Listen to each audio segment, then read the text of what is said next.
आप काशी हिंदू विश्वविद्यालय गए हैं तो वहां पर परिसर में बने श्री विश्वनाथ मंदिर में दर्शन अवश्य किए होंगे। विश्वविद्यालय के संस्थापक महामना पंडित मदन मोहन मालवीय की योजना के अनुसार इस मंदिर का निर्माण करवाया गया था। ये विश्व के सबसे ऊंचे हिंदू मंदिरों में से एक है। मंदिर में प्रवेश करते ही आपको पत्थरों पर अंकित वेदों के कुछ संदेश दिखाई देंगे। इन्हें मालवीय जी की इच्छा पर यहाँ लगाया गया है। कहते हैं कि मालवीय जी चाहते थे कि उनके इस गुरुकुल में पढ़ने वाले छात्र छात्राएं इस मंदिर में आने वाले सभी सनातन धर्मावलंबी इन संदेशों को समझें और अपने जीवन में उतारें। यहाँ पर लिखा है, संपूर्ण जगत में आर्य धर्मी अर्थात सत्य धर्मी बनाओ। आर्य धर्म का विश्व में प्रचार करो।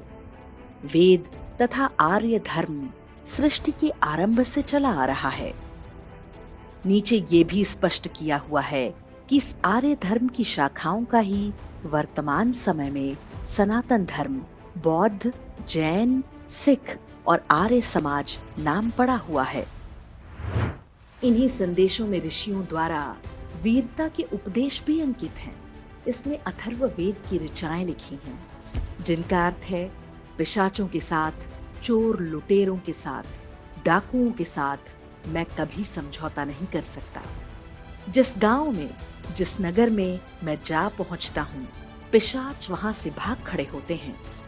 जो कोई भी चोर लुटेरा हमारे पास आएगा वो अच्छी तरह से कुट पिट कर लौटेगा।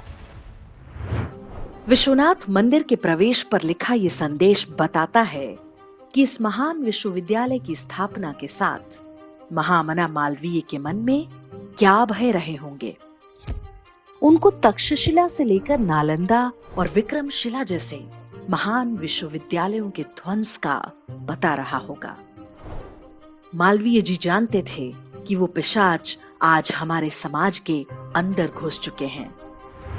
काशी हिंदू विश्वविद्यालय भी एक ना एक दिन उनका निशाना बनेगा। वेदों के माध्यम से मालवीय जी ने संदेश दिया है कि शत्रु कितना धूर्त और मायावी है। हमें किस तरह से अपने धर्म, समाज और राष्ट्र की रक्षा करनी है। परतंत्रता के लंबे कालखंड के बाद भी आर्य धर्म का दीपक बुझने नहीं पाया, तो इसमें मालवीय जी के इस परिसर से निकले छात्रों का बड़ा योगदान रहा है। इनमें गुरु गोलवलकर और अशोक सिंघल जैसे ढेरों नाम हैं। और अब इस चित्र को देखिए। ये रोजा इफ्तार काशी हिंदू विश्वविद्यालय में चल रहा है। इसका आयोजन करने वाला कोई और नहीं बल्कि काशी हिंदू विश्वविद्यालय का ही वाइस चांसलर है, जिसे मालवीय जी के प्रतिनिधि के रूप में पूज्य माना जाता है। कुलपति का नाम प्रोफेसर सुधीर कुमार जैन है। वो पहले आईआईटी गांधीनगर में निदेशक रह चुके हैं। उन्हें ना तो काशी हिंदू विश्वविद्यालय की परंपराओं का पता था, ना ही उन आदर्शों की कोई जानकारी जो मालवीय जी ने तय किए हैं। कुलपति द्वारा आयोजित इस रोजा इफ्तार पार्टी का परिणाम भी कुछ ही घंटों में दिख गया। विद्यालय परिसर की दीवारों पर जगह जगह ब्राह्मणों तेरी कब्र खुदेगी, बीएचयू की धरती पर और कश्मीर तो झांकी है, पूरा भारत बाकी है जैसे नारे लिख दिए गए। जो शक्तियां जेएनयू में खुलेआम घूमती हैं, वो बीएचयू में भी हैं, लेकिन यहाँ पर वो छिप कर रहते हैं। वाइस चांसलर का समर्थन मिलते ही वो खुलकर बाहर आ गए। जिन देश विरोधी नारों की कभी बीएचयू में कल्पना भी नहीं की जा सकती थी, वो पहली बार परिसर की दीवारों पर दिखाई दे रहे हैं। ये सब रातों रात नहीं हुआ है। वास्तव में ये रोजा इफ्तार पार्टी और देशद्रोही नारे बीएचयू पर लगातार हो रहे आक्रमणों का हिस्सा हैं। सबसे पहले वर्ष 1965 में कांग्रेस सरकार ने बीएचयू में से हिंदू शब्द हटाने का प्रयास किया था। तब के शिक्षा मंत्री मोहम्मद करीम छागला ने राज्यसभा से इसका प्रस्ताव पास भी करा लिया था, लेकिन बीएचयू के छात्रों और आरएसएस के कड़े विरोध के बाद सरकार को पीछे हटना पड़ा था। इसके बाद कांग्रेस के ही दबाव में विश्वविद्यालय के दक्षिणी कैंपस का नाम राजीव गांधी के नाम पर रखा गया। वर्ष 2019 में फिरोज खान नाम के व्यक्ति को संस्कृत विद्या धर्म विज्ञान संकाय में अध्यापक बनाने का प्रयास हुआ। धर्म विज्ञान संकाय हिंदू पर्वों और परंपराओं के संरक्षण का काम करता है। स्वयं मालवीय जी का निर्देश था कि इस विभाग में केवल सनातन धर्म वाला व्यक्ति ही प्रवेश कर सकता है।